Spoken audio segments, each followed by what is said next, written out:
Hello. Good evening. Good evening. Happy How are October you? 20. I'm fine. I'm Gosh, fine. October's almost gone, and I haven't even had enough time to enjoy it being here. It's like, boom. Oh, wait, where'd you go? I've always listened to gurus and spiritualists and stuff that I've found vibrated really high for years and years. But lately, I've listened for the last year and a half. I've been listening to them more often. And one of them made a couple of them. One of them said it, and then later, in a couple of days later, somebody else verified that indeed time has been gradually speeding up, very slowly, since World War II. Hmm. It has been gradually, very gradual, and so your perception of time speeding up is accurate, and it's part of this shift into a higher reality, where Holy apparently cow. time appears to move faster. Because it has to do with manifesting. When you manifest something, you kind of want it there, not 2 years from now. You want it a little faster. Well, it has to. Well, you got to get used to a faster timeline too, and that's all tied in. And So then, yes, time is flying by faster. holy cow. It's like, okay, if we're going to, if it gets any faster, I want a seatbelt. For sure, for sure. All right, we've started babbling. Obviously, my name is Margot Ross Sears, and is Iris Carter, and this is Eyes of Indigo. Yay! And I think we both have brown eyes, which is kind of funny. But Hazel, they change Hazel, depending there on you what go. I'm wearing. Depending on what she's wearing. Mine are brown, brown, brown, brown for the most part. I don't. Yeah, Well, you well, know they what they got say some about green people in who them have too. brown eyes, you know. Full of shit. Proud of it. So, let's see. The theme of the show is always we discuss weird stuff in a rational way.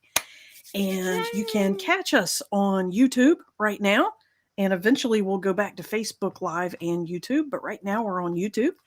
And if you are out there, uh, for new visitors, new viewers, welcome. New listeners, welcome.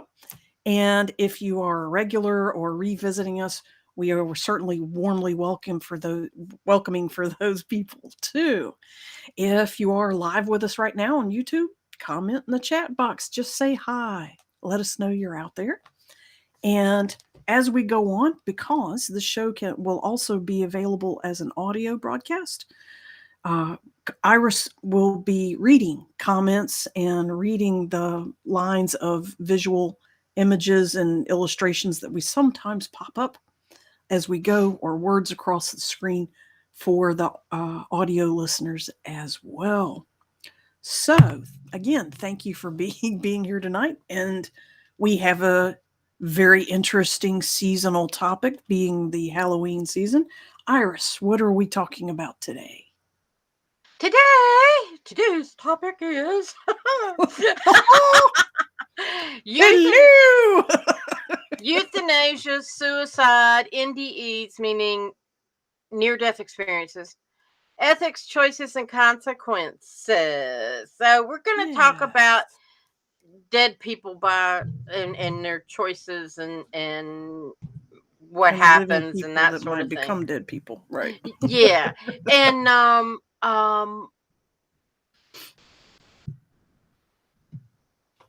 what was my brain, I'm in overdrive, so sometimes stuff That's goes part so of fourth fast. dimension.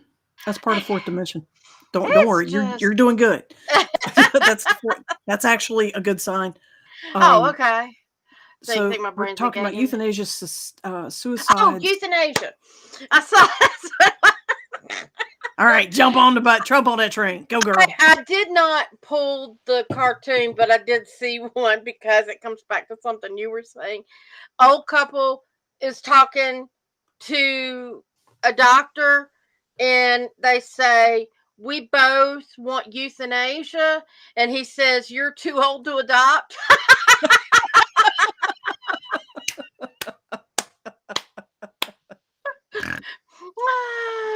Oh my my God, that's too cute. Hey, Annabelle, So, how are hi, you? Annabelle. There Good is to a see you. delay between you typing and us seeing it, so thank you for being here. Glad you're catching up. Anytime during the show you feel like making a comment or asking a question, Annabelle or anyone else, please feel free to get on the keyboard and type away. Let us know what your words are, and we will incorporate it into what we're doing, saying, talking Yeah. about. Yeah. Annabelle, hope the weather in Miami is doing well. She's all the way in Miami. Ooh, the temperature Yeah. should be starting to drop about now this time of year, but their drop in temperature is what drops to 80. For us, a drop in temperature is 50 or 60. Yeah. Boy, it got cold over the weekend, didn't it? It All of a did sudden. get cold over the weekend. You went to Georgia, didn't you? Yeah, South Carolina and Georgia kept crossing the border a couple times.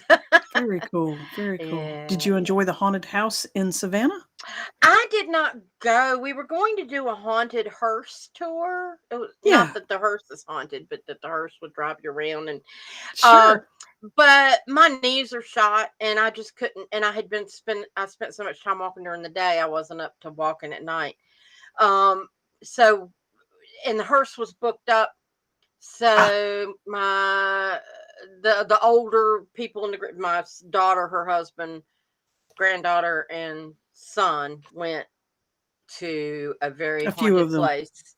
Yeah, to another place, and they got to take a tour and hear all kinds of stories. And my daughter said she kept feeling something playing with her feet, and they said it was probably the little girl that's in the house. And I said, well, she probably Oh. likes her tattoos because my daughter has a couple tattoos on her feet, and she kept Mm-hmm. feeling that. And they've told the story of a tour guide. They said a lot of times if you're wearing jewelry, then Don't you mess should with take it. it off or Mm-hmm. put it in your pockets. And I'm going, that's stupid because if something wants your Mm-mm. jewelry, it's going to know it's in your pockets. It doesn't really matter, you know. Among humans, yes, but among ghosts, it's harder to take Yeah, it. Yeah. guys. But anyway, but they said that there was they told the story of one of the tour guides turned her head because she felt something messing with her ear, and she turned her head, and her earring was still there in the air. It was it Oh. was just kind of hovering. Woo! Everybody went, bah! Yeah, Like, that oh, would be that would be a multi-dimensional freak out moment for a bunch of three deers. Yeah. So yep, yep. it's low 80s in the Miami. In You in the bottom figure of it. Florida. Yep. Yeah, For yeah. sure. For sure. So, yeah, if you're, we do want to know that you're there. So do at least say hello if you're. If you feel like dropping us a line. Yeah. So let's shift into we're talking about um dying by choice, either euthanasia or suicide. And one of the results and or consequences or side effects of it is NDEs, near death experiences. We're interested because people who die and come back, near death experiences, NDEs. Iris and I have had many conversations with each other, but mostly other people that were suicidal, that have experienced near death themselves or know somebody who has. We're friends with people who their occupation is death doula, and so they have stories to tell as well. And simply because we're both pet owners, we've dealt with euthanasia, with Hmm. letting pets go that way as well, which is a little more common. But we are talking about humans as well. Yeah. So, our should we? Can we? I'm guessing should we start with you have two incidences of people that were suicidal that you were divinely inspired to intervene. Yeah, and that was interesting because one of them was a was a close friend. We're not as close. He's remarried, moved away since, but he was um he was on Facebook, and I just happened to be right time, right place. Yeah. Saw him posting that morning his wife had left him, and she had driven to Georgia to be with from North Carolina to be with to live with their daughter. She just walked out on him, Okay. and he was quite despondent, and he was saying some things that it was like, I just don't know what I'm gonna do. I don't know what to, What I'm gonna I can't continue if she's not gonna, things like that. But hopelessness. yeah, and there was some other stuff that I can't, and not that I can remember exactly, but it was just that I couldn't fight the feeling. It wasn't just what he was saying, but the feelings I was getting. And Okay. I actually contacted his daughter because she's a friend of mine on Facebook too. And I said, "Did your mom leave?" And she said, "Yeah, she's on her way down here." Evidently, the friend had a drinking problem that I wasn't aware of. He Okay. hid it pretty well. And she said, "And mom's just put up with it as long as she can." And I said, "Okay." And then I was trying to communicate with him, and he said some more stuff. So I finally picked up the phone, and he was living in High Point, and I called the High Point police and said, "I've got a friend that's on Facebook, and I'm concerned, and wonder if you could do a well check." And she Yeah. said, and she asked for the URL, so I gave it to her, and she went, "Oh yeah, we'll send somebody right over." So she picked up So on she it read the immediately. thread and saw the same thing you did. Yeah. Yeah, and it turned out he had a connection with the police. The officers that went were friends of his, and they drove him to the hospital, and they said, Wise. "We can't make you go in. It's up to you. But if you want..." Yeah, we're sitting here in a police car telling you we think you should. Can't make you, but what do you think? Huh? And he went in, he dried out, changed his life around, and he's Oh, doing great. Um, it's a I hell have, of an intervention. yeah. I mean, it was just the whole time I'm sitting there, oh. And he wrote me later and said, "I appreciate you doing that." He said, "I don't think I would have killed myself, but I appreciate the Yeah, intervention." And I was he like, was going down that road. yeah. He was going down that road. I have another dear, dear, dear friend that I just think the world of. One of the most upbeat people that I ever thought was around. Just a very spiritual, very non-intrusive, easygoing, just, but he hit rock bottom. I saw him on Facebook one morning, Wow. and What a horrible way to start the he day feeling like that. yeah, and Yeah. he was totally, he was like, "I can't do this anymore." Despondent. And he had split with his girlfriend, and he pretty much said, "I'm gone." I mean, and the way he worded it, it was like I knew what he meant was, "Don't look for me anymore," kind of deal. And so But if I you're was, telling people that, you want to be heard. yeah. Yeah. Yeah. The people that And do it by surprise and tell no one, they want it out. Yeah. so I called him. I had his phone number. He wouldn't answer, but I left a message. "I'm trying to get up with you. Let me know." I knew he lived somewhere in the area. I didn't know his exact address. So with the magic of Google, and I found his address, mapped it out, looked at it from Google View to make sure that I knew how to get, because he lived way out in the boonies, and that I knew how to get up the drive and where to go and all that stuff. And I hopped in my car and drove over to his house.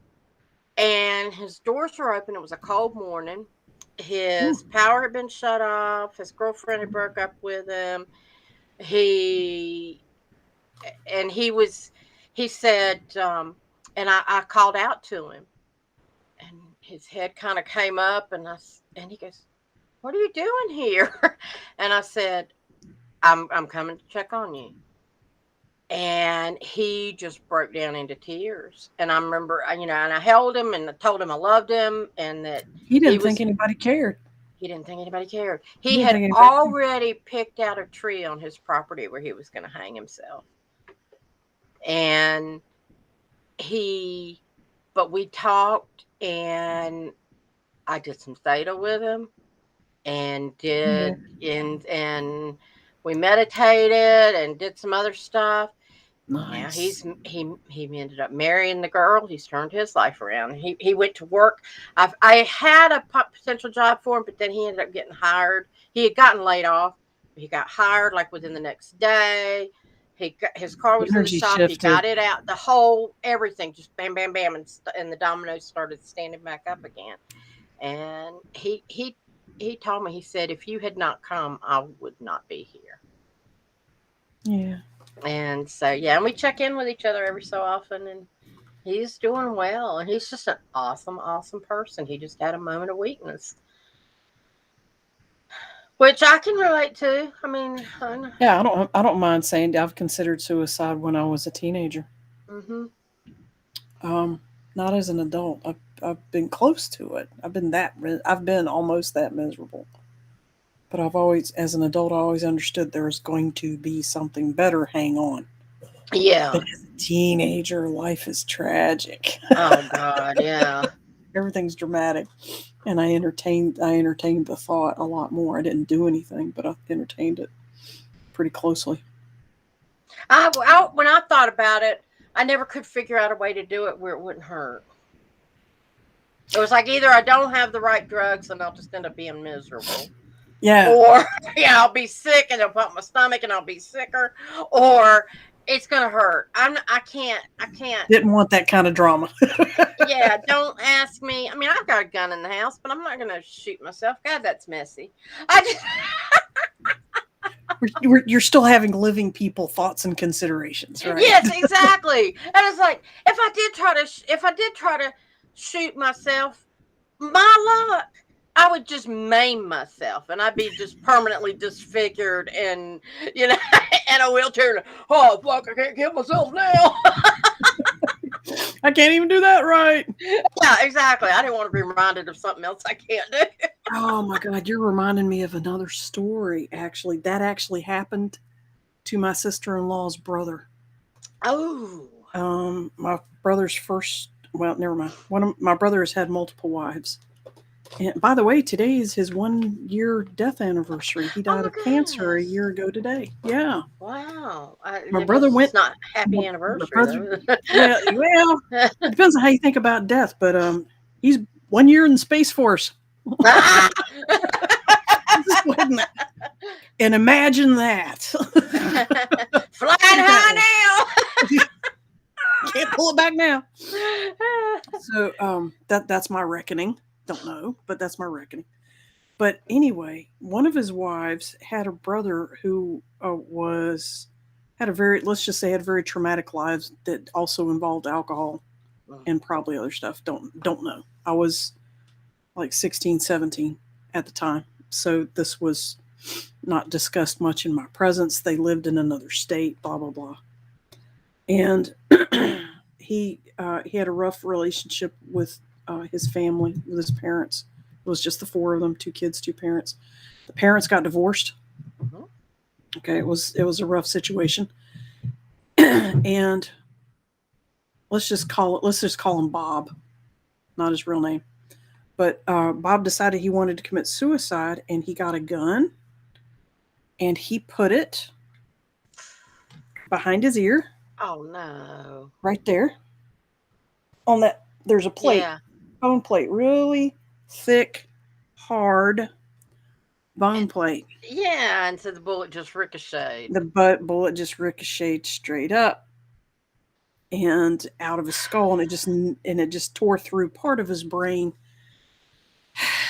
to enough to make him a quasi vegetable for the rest of his life. He lived in a hospital for the next 20 years, and he had the mentality of maybe a 3 or 4 year old. He had to relearn speech. He had to relearn moving, and he never really could walk much. Eventually, he could learn to be in a wheelchair. Somebody always had to Wow. feed him. He had to live in a diaper. Talking to him is da da da ba ba ba da ba ba. And this guy was, 18, 20 years old when he died. When he tried to die. So, we're talking all the way back, moved him all the way back. And his mother became a caretaker for him. She got divorced from the husband and became a caretaker for her invalid son for the rest of his life. And eventually he died of complications, but it took several years for him to die. Doesn't Several it years. make you wonder what the backstory to all that was? I have more Who wanted backstory. to learn that lesson? Is what I Oh, mean. that backstory. Yeah, That yeah. backstory, yeah. Why would somebody sign up for that crazy ass life lesson? Because, I mean, Well, and well, sometimes you don't for know those what you're for new asking people for. for new people that are not familiar with Iris and I, by the way, you can learn more about, if you're new to us, you can learn about Iris's and mine, our credentials, our background, and so on back on episode 1. We're at like episode 55 or 56, somewhere in there now. 50, more like 57, 58. somewhere. We're in the 50s now. Yeah. Back on episode 1, we did a 30-minute interview talking about our credentials. So coming back to here, Iris and I are of the belief system that you reincarnate with intention and by design, and that you personally design. And there are mitigating factors along with that, but essentially you design. And when people suffer or choose to suffer, my backdrop is moving. When you're uh, that's okay. It'll just hit the chair. It is. It's like whoa, whoa. When you choose to suffer through a traumatic experience, that's something you signed up for because you want to gain some kind of intense lesson from it. Obviously, and it's so intense. So, giving that backdrop's context for Iris's fantastic question, what is the backstory for signing up for that kind of drama? Wow, what was Bob trying to achieve on the spirit plane? And you don't know what they renegotiated along the way. Or, Yes, again, you've got to be careful what you ask for. because you're Be- gonna get it. you're going to get it. And, mom could have said, "Oh, Mom signed up for anything, something. keep him alive, and I'll do it. Oh, I'll okay, you take want care of him. this?" Yeah. Hmm. Well, she signed up for that before too. It's hypothetically there might have been a situation where Bob's soul in another life did a huge favor for his mother's soul in another life. So this was hey, you know what? I did that for you, so let's switch. I'm going to do something really fucked up, and I need you to help me. Mm. Do you want to make that sacrifice in this one life? Sure. Because Iris and I are also under the belief system that time is actually instantaneous. There is no timeline. So it's not wasting a lifetime after lifetime after lifetime. It's instantaneous. Do you want to do this? Boop, you did it. Okay, next thing. Whereas to us, we experience it as 20, 30, 50, 100 years. Time is instantaneous. Um, you know what? We might do a show on that. What is time? What else can time be besides the linear animal existence that we know it to be so far, that we know so far? That could be a topic for a future episode. So yeah, that's a suicide that I know of that sadly went awry, and the person did survive, um, And I in think, less than desirable ways. and I also, I mean, I read, and I've mentioned this in a previous show, but there's a book about George Anderson, and I really loved his explanation that, and George Anderson, famous psychic, I think he's still alive as far as I know. Um, but he he explained, because somebody said, a lot of people think oh, when you commit suicide, you go to hell forever, and Mm, and all this stuff. And it's like, no, mm, you just work it out on the other side. mm. Whatever. Purgatory is more accurate. There Yeah, isn't really a hell, but the understanding of purgatory is a little closer. You can sort of go into timeout, yeah, and yeah. Catholics call it purgatory, but it's really not even that obnoxious and incendiary or Well, and when you punishing. realize there is no judgment, Right? You go in there and we, sit with yourself yeah, about it. You sit in your own energy about what it is you need to decompress about that you just did in the past life. Yeah. and it's decompression exactly, and processing and Hmm. you're looking at it from a different perspective. I mean, if you Hmm. A much realize, higher one. Yeah. yeah, and if you realize you are not going to be judged, it's not like you get to the pearly gates and you go, "Can I come in?" No, you've been a bad girl. No, it's not. That's not what happens. You have to It's answer 3 questions first. One of them is, do you like ice cream? Oh, I've got a bad joke on that one, but never mind. Oh, please. Oh, come on. You walked it out that far. Set me uh, up. I'll run it for you. What's your joke? three, I'll and be this your is, huckleberry. let's see, what is it? It's three. I think it was three dumb blondes die and go to heaven. Okay, Oh, yeah. and Classic. Saint Peter says, "Well, we'll let you in, but you got to answer questions." And he says, so it's like, do you know the secret handshake? Um, he Yeah. says, Which is a so thing, by the way, which really is a thing, but that's a whole nother discussion. Go ahead. right, and so it's like, uh, why do we celebrate? How do we celebrate Easter? Is that it? Now I'm gonna blow the joke. Anyway, so and the first one says, "Oh, I know. That's the holiday where people dress in costumes and go around and knock on doors and ask for candy, and it's mainly for children." He hits the buzzer and she falls through. Falls through the cloud. Yeah. And the second one says, "Oh, I think I know what it is. Isn't that the holiday where you give love notes to each other and maybe go out to dinner, and you might talk about Jesus then?" And it's like, nope. Down you go. And the third one says, "Oh, I think I know what Easter is."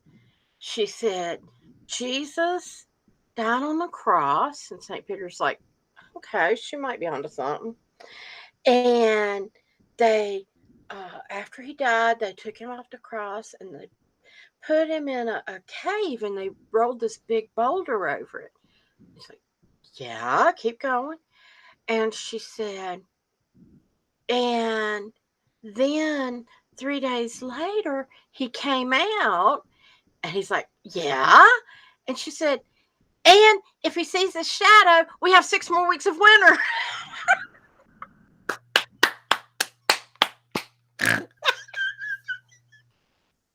I thought you were going to say something about he comes out and hides eggs. He gives all the children chickens and bunnies. Or something.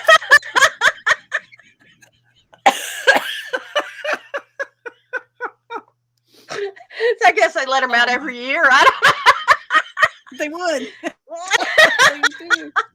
Maybe his name is Phil. Cute. It's not Jesus. That's true. So Jesus Christ, it's Philip Christ. Philip Christ, get over here and clean up your room.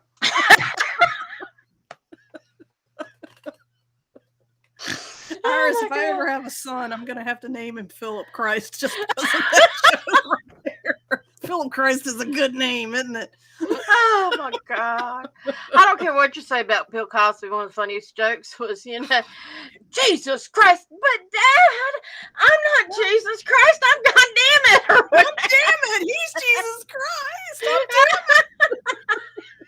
it. They're outside playing in the mud. Yeah. I remember that's a good album. That's a good one. Yeah. We are way off topic. I know it. Let's get back, okay? Good one. Sick and twisted humor. You got a banana tree with this bunch of bananas hanging on it. I think my bananas made a suicide pact last night, and they're all hanging by a thread. It's like they all fell off the stems and are just barely hanging on. Feel. They all self-peeled back just a little bit, and they're hanging like they're executed. They look like hanged men. Deo, me say Deo. Daylight come and me one go home. That's a banana boat song, guys. Yeah. Oh God, I must have oars. I'm really just paddling away on this one. All right, you want one more? Yes, throw us another one. Jack Kevorkian assisted 130 patients commit suicide. Hillary Clinton, hold my beer.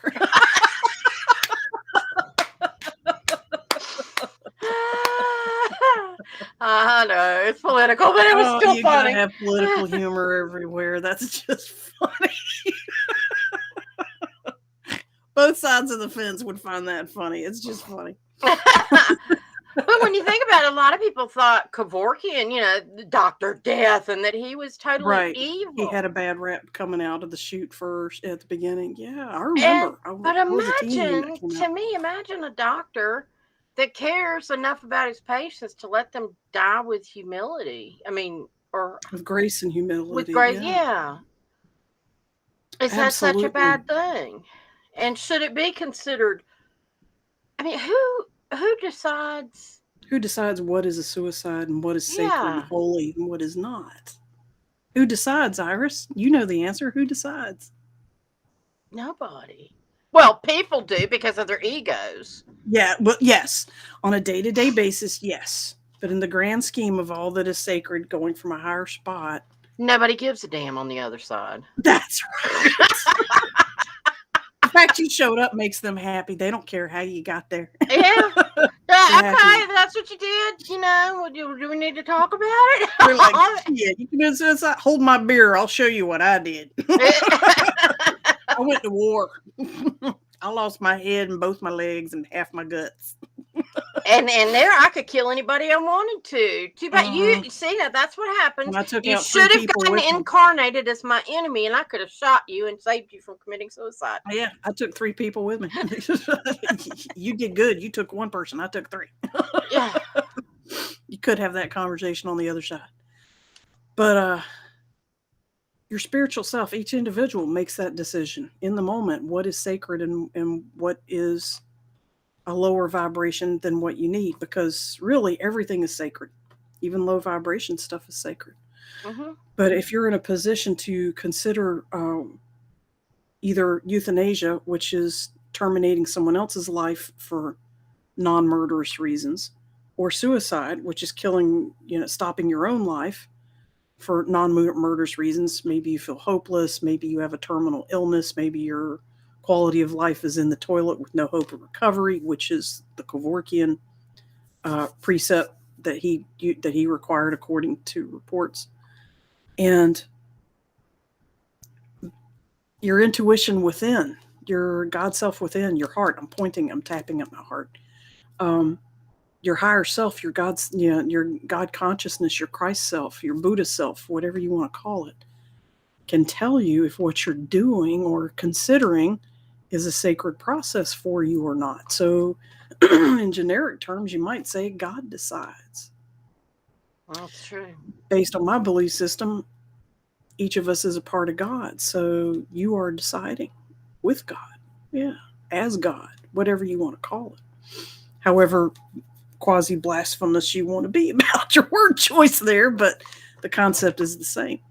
And I think the whole point there too is that people need to get used to listening and deciphering the voices, because yes, there are voices externally that might try to entice you to do something, but you, Nefarious things, right? yeah, but but there's that internal voice that it's not yours, but it's But it's not not yours.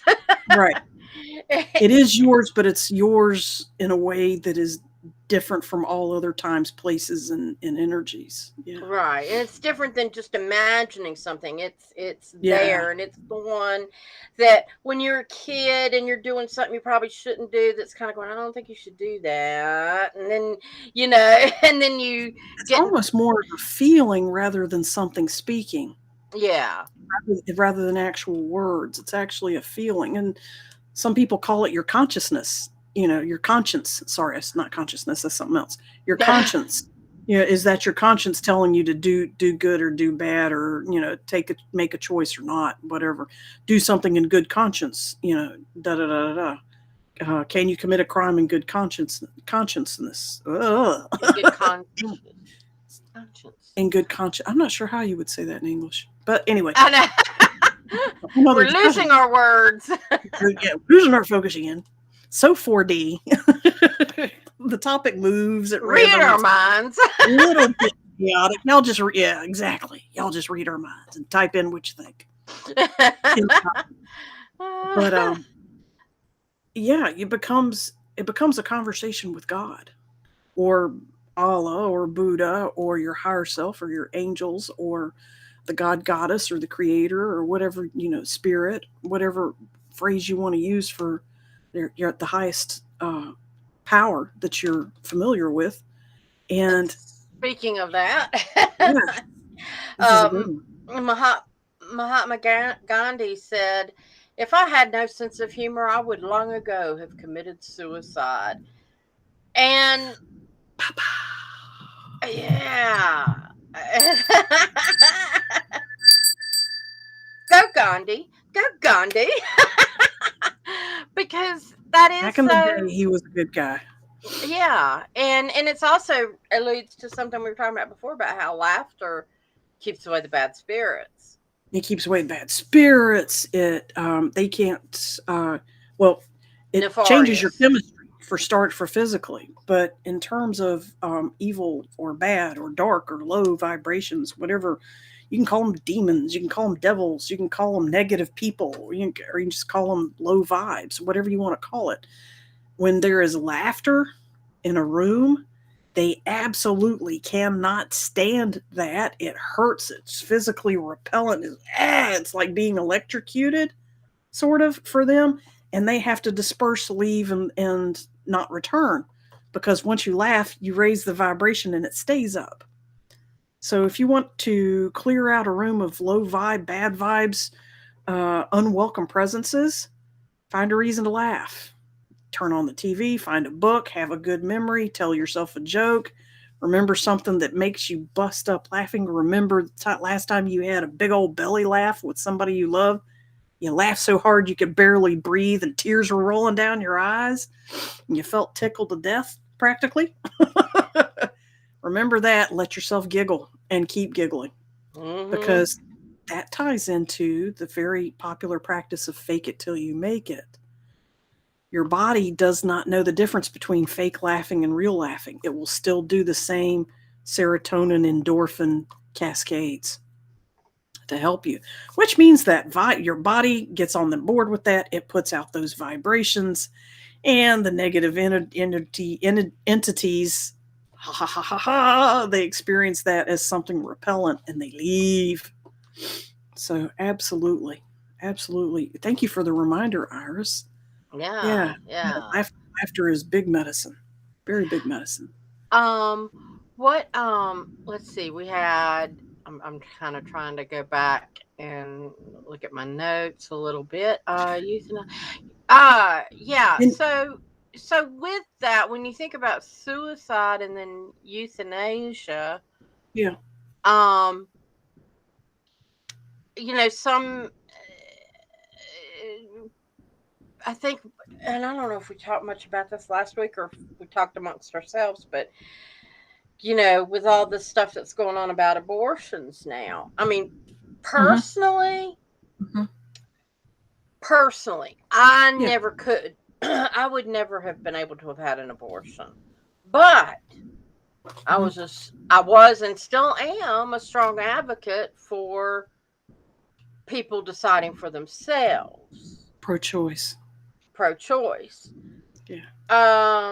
And I get that sometimes those decisions are made for very different reasons. It's not the right timing, or it's due to ill health, or the baby is not viable, whatever.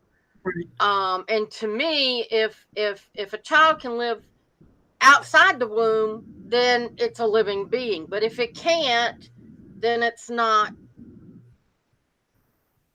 It's still up for discussion as to whether or not it could be aborted. And But that's a discussion for the ages. When does a fetus become an entity with a soul? yeah, There's lots of and I think, discussions about. and I don't know, maybe you probably know more about this than I do, but I would think that that also could happen at different points, depending on, Yes. because some souls come just to experience the in vitro, or not the in vitro, in Fetal utero. life. Yeah. They want to Whereas, experience fetal life, but they don't want to experience babyhood and adulthood. and we have just got to, I just feel like so much of the guilt That and happens a lot. angst Yeah. needs to be taken out of the equation. I feel so bad for people who, That don't know that. and that they're so Guilt wrapped up in the is life and death thing, whether guilt it's an is such a elderly parent yeah. or an unborn child. It's like, The guilt playing the guilt card on people is like besides fear, that's the second most powerful tool used to manipulate and control a person. Anything that activates an emotional response in you has manipulative power over you instantly and permanently until you choose otherwise. Fear and guilt are the two most powerful ones in the negative sense. There's positive too, happiness, joy, love, stuff like that. yeah, But guilt and fear, and they're very related. Guilt leads to fear. Fear instigates guilt. They're twin brothers. You know, yeah, that makes sense. guilt and fear are strictly used to. There is no other purpose for guilt except for to manipulate you. Think about it. Guilt serves no purpose but to motivate you to stop doing something or start doing something. It is strictly a manipulation tool. If you want to extrapolate a little further, really. So, if guilt and fear are twin brothers, what does that say about what fear's purpose is? Ooh, it's probably Guilt. related. The only purpose Manipulation. for guilt is manipulation. So, what is the only purpose for fear? If they are twin brothers, let people run with that one on their own. So, you're smart, y'all can do it. I know you can. So, that, yeah, that's the whole guilt reaction to abortions or euthanasia as well, or suicide, or the survivors of suicide, such as parents and friends and spouses. Um, that's just an opportunity for guilt to keep people down, to as a society, to give them a distraction of you're an imperfect sinner, you've done something bad, you should feel guilty because you're imperfect by design. And that's the And first and we're thing. telling you the being that designed you is the one that's judging you for the bad design. When you Rack your start brain around shaming that one. yourself, when you start shaming yourself and feeling guilty, first thing you got to do is go, who is telling me this? Where's this shit coming from? Because somebody taught you how to feel guilty for that. Yes, children don't feel that way. Y'all ever notice they can squash a bug or smack their best friend or throw a rock at the dog and they don't feel anything when they're little? I mean, we can They're teach like, them to huh. feel compassion, that And you have wouldn't to feel teach good them if, compassion. Yeah. yeah, But but guilt comes along after that when the parents feel guilty for, oh shit, I haven't taught my child not to throw rocks at people and animals yet. And so they throw that guilt on the child. You're right. Teaching compassion versus teaching guilt. That's another slippery slope for parenthood. yeah, because it's like, well, first of all, oh, you wouldn't want somebody throwing rocks at you, would you? Well, no. Okay, so don't do it to them. And then you get frustrated, and then it's like, bad. You shouldn't be hitting. You shouldn't be hitting your friends, and I'm Stop punching you hitting your for it. sister. What? I remember my parents yelled, God damn it, stop cussing. Because you They just get to that point where it's like, they yelled that at us lots of times. can we make this concept physical and then give me a sledgehammer and I'll pound it in their heads because they ain't keeping it any other way. Yeah. Just shooting out the other ear. Yeah. Yeah. And parenthood is an amazing journey, to say the least. To say the least. Noble, brave people become parents. I tell you, the rest of us decide to watch and just be cheerleaders. Yay! You're so amazing.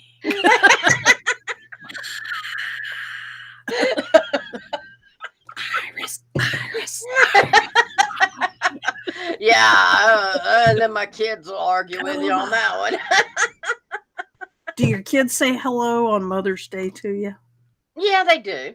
All right, then shut up. I They know. love you. They love you. I got good kids. When your kids don't acknowledge your birthday or a parent's day, that's when they're trying to tell you something. I think. And what they're trying to tell you is that it's their journey, not yours. Exactly. Yeah. Yeah. Cutting the apron strings is tough business. It Mm, is. Because you got to do it so many times. There's so yeah. many levels of apron string cutting. It's not just one. And when people die, that's another cutting of apron. What's Just the having English word trouble for with that? them words today. Yeah, I forgot what the English word for that is. Blame it on that. And yeah. Didn't I see a meme about that? you Something about, did on my Facebook page. yeah, speaking an accent, and they'll think you just. What Say, is the what's the word English? for I that? always forget what the English word for that is. You don't look like an idiot. You look like you're bilingual. Yeah. You sound like you're bilingual. But yeah, it's when your children die. My mother has seen two of her children die in adulthood. My sister was 23, my brother was 59. And she's also seen her husband die. He died after like 15 years of being chronically ill. So, I've asked her, what's it like? What do you go through? And my brother and sister died roughly 30 years apart. And she's handling my brother's death a whole lot better than she handled my sister's death. But my sister's death was the first one of all of us. And it was And she sudden was and it was very by young. accident. Somehow, Yeah, she was, when somebody's had a longer life, you feel like, you feel okay, like I they can missed deal with out this. on something. Yeah. Yeah. And it was the first one, and her death was sudden. My brother was sick for a year and a half. They had, my mother had a lot of times to visit and make memories with him and good stuff like that.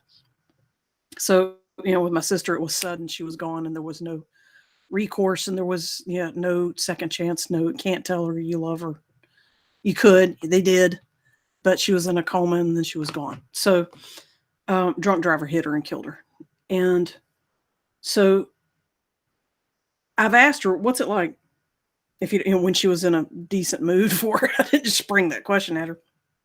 And she said, you think about it every day. You never don't. You think about your child every single day. And it always hurts. Just some days the hurt is not as sharp as it is on other days. And there are some times that you'll go for hours and hours and maybe even a day or two without thinking about the painful part. You'll remember the positive things about the person and good memories and happy memories for a couple of days. And then after a while, you remember, oh, yeah, that person isn't here anymore. My child isn't here anymore. And when that has a guilt association to it, then there's a whole tumbling down, depressing, needing medication and therapy element that kicks in. Um, when your child dies of what you think is natural causes, the guilt reflex isn't there, which I think is another difference between what happened to my sister and what happened to my brother. I think my parents felt a lot of guilt. She was a passenger in her roommate's car when the drunk driver hit her. So my parents went down the guilty road of why didn't we buy her a car for herself? All right, they went down that self-punishment thing. My dad uh, was a reformed Catholic. Okay, so guilt was a big thing. And my mother came from a Victorian family. So but my brother died of a disease that she understood to be natural for a year and a half. So she got a lot of closure. Very different. Very different from, like you said, a very young 23-year-old dying and a 58, 59-year-old dying. So I don't know. I've never been a parent. I've only been a step parent. All those all the stepdaughters that I've known, they're all still alive. So I have had pets die that I loved very dearly. Some people would think that's trite, but when you don't have children or you live alone and your pet is the only other dependent animal thing in your life, it becomes very childlike to you. And I've had to do euthanasia for animals, pets that were too sick to stay alive, much without suffering. Um, and yeah, that's gut wrenching.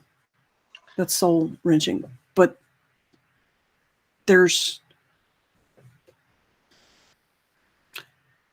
it's just there's a justification to it that parents don't always get to experience with their human babies. And why? And it's a shame that we can't show the same compassion for humans that we show our animals. DNR, Yeah. Do not DNR, do not resuscitate. resuscitate. Yeah, that's sign your DNRs, folks. When your quality of life is shot and somebody's going to keep paying for you to keep living, oh my God, you don't want that. Yeah, you're reminding me of a conversation I had recently with my friend Angela, who's an RN, and she actually is a corporate RN. She educates other RNs, and she's been in ER nurse as well. And they bring in grandma. Grandma's in a coma. Grandma flatlines. They come out and say, "Do you want us to bring her back? If she goes, do you want us to bring her back? Do you want us to do CPR on her? Cardiopulmonary resuscitation, where they're crushing your rib cage." And people go, "Yeah, yeah, yeah." Well, save grandma. Don't let grandma die. And they're like, "You realize we're going to break every single one of her ribs. We're going to puncture her lungs in several places. And she will be living on a breathing machine for months and months to get over that because she's an old woman. And she's going to feel it the whole effing way. And it may not work." By the way, CPR has less than 10% chance of working. Mm-hmm. When you're out in the field, if you're not in the hospital, if you're out in the field, you're at a workplace, grocery store, somebody drops, CPR has less than 1% chance of working. It can, but it's less than 1%. And they've But also taken the breathing part out of it because they're like your blood carries enough oxygen for the 6 minutes or so. Just keep the blood circulating. You don't need to give them the breath anymore because they've got enough oxygen it's in their redundant. blood if you Yeah, can get it if circulating. you can get it circulating.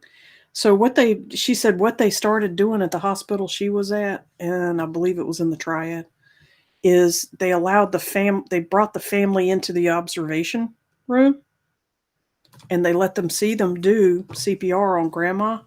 Every single time they start screaming, stop, stop, stop, stop, stop, stop, let her die, let her die. And of course, that's what they're listening for. And of course, they do. They stop immediately because it's horrendous. Doing CPR on somebody correctly is mutilation, and it's extremely You've got to painful. break that chest plate. You have to break those ribs. You're not doing any good unless you're absolutely breaking, snapping those ribs and puncturing those lungs. And it hurts like a motherfucker. And recovering from it hurts like a mother too. And she said, people need to have DNR. And when my dad was sick, he had a DNR, and he asked a good question right in front of me. He said, does this mean that, like, if I pass out for a few seconds, you're not going to give me oxygen? They laughed. They said, no, sir, that's not what that means. DNR means if you're in a state that's unrecoverable. We don't do CPR to bring you back just to make you breathe again. When your brain function and your body function is already flatlined. If everything's flatlined, we're not going to make you breathe again. And he went, okay, that's good. Okay, I can do that. I said, yeah, if I stick my finger in the electric socket and I get electrocuted, you're not going to let me. No, sir. We're not going to let you stick anything in the electric socket in the first place. But if you did, we would bring you back. Yeah. You can specify in your DNR what you do and don't want. It doesn't mean every single situation you're dead. You're dead. No, it doesn't mean that. Look into it, guys. Read up on it. Sign a DNR. Create peace, not guilt for your loved ones.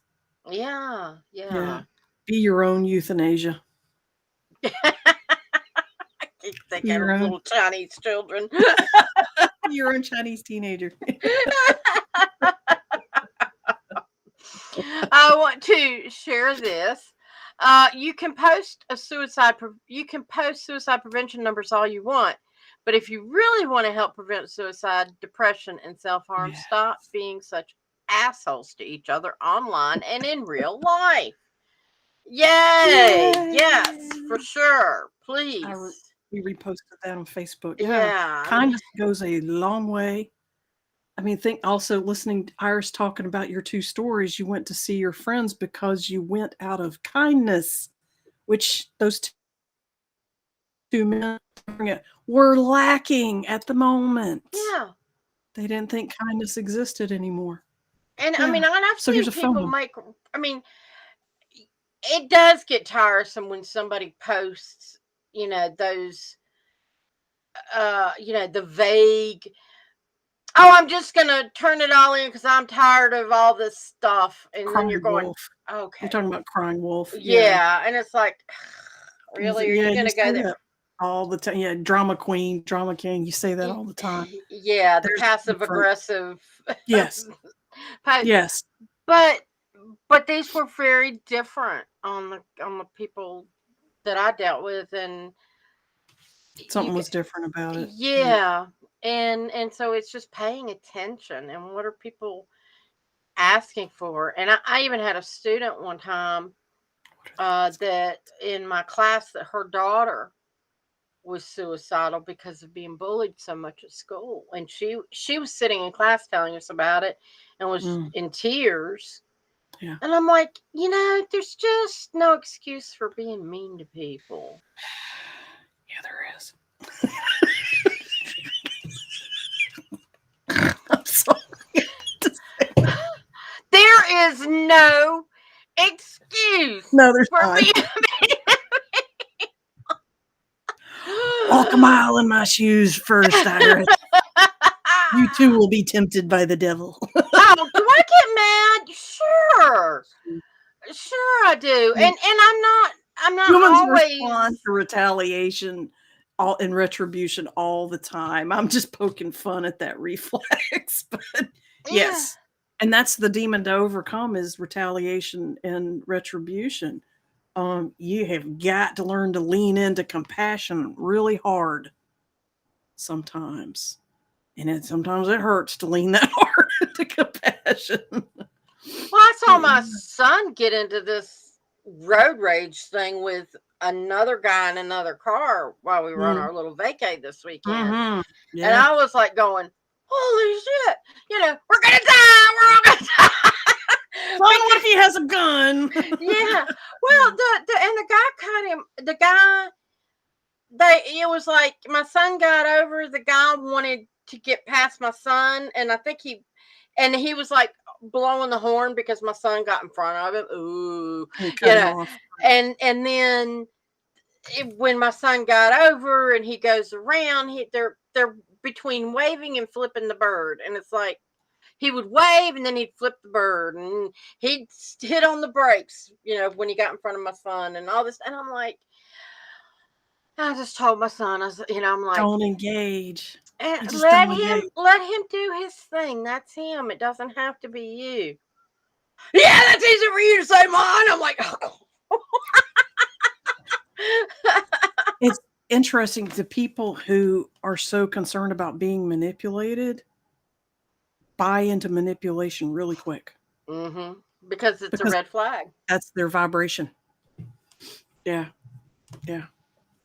And so it's fascinating. You can, when you sit back and observe that and go, wow, he's his own trigger. Mm-hmm. Now, isn't that true of everything? That's universal. We are our own triggers. Yeah.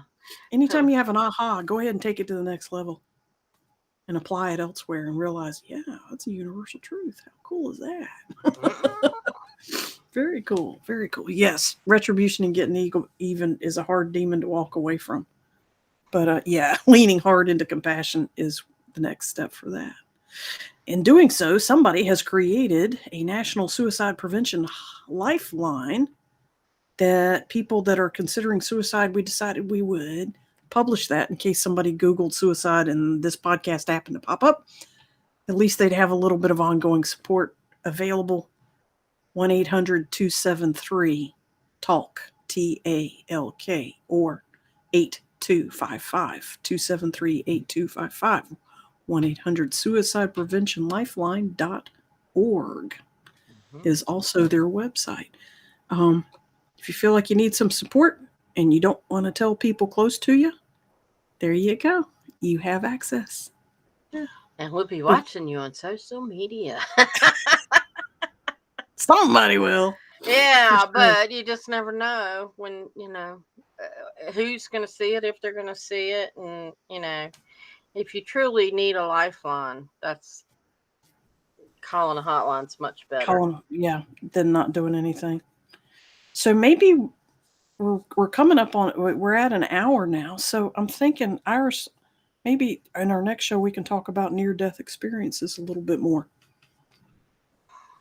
as sort of a part 2 to this episode. Yeah, because it is interesting and things that have, I've known, like my dad had some interesting experiences when he was really sick, or when my grandfather was dying. And I've heard a guy, Eben Alexander, EBEN Alexander. He is a neurosurgeon that wrote an excellent book. Mapped. Oh crap! I can't. It's a really good book, and the book is so good. I can't remember the name of it. Content was. You said his name was Eben what? Eben Alexander, and he is actually from Charlotte and teaches and practices Proof of Heaven. Proof of Heaven. That's it. It's on thriftbooks.com and also Wordery, which is another, and also ebenalexander.com. Yeah. Proof of Heaven. And I've met him a couple of times and been to a couple of his speeches, and fascinating. So we can talk. Okay, so let's talk about near-death experiences as our topic next week as a part 2 to this one. Yay! Since we kind of wandered everywhere around this one. I know it. I know it. And it's just, life Yeah, and death is part of reality. So, part of it is. It is. and Well, yeah. And we're ours also is kind of on Halloween. Woo. yes, we'll be very close to Halloween then. Oh, that'd be a really good time to talk about it. Absolutely. Honey, So, it's been great seeing you and talking to you again. it's been great being here and talking to Annabelle, you thanks too. for dropping in. Yeah. Yes, and please, tune in next week. Same bat time, same bat channel. Good And night. good night, Love to all. all. Namaste. Thank you for joining The Eyes of Indigo with Iris Carter and Margot Ross Sears.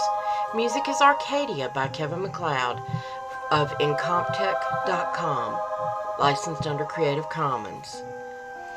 Visit our Facebook page for broadcast details, www.facebook.com/Eyes of Indigo. Show is copyrighted 2021 by Iris Carter and Margot Ross Sears, all rights reserved.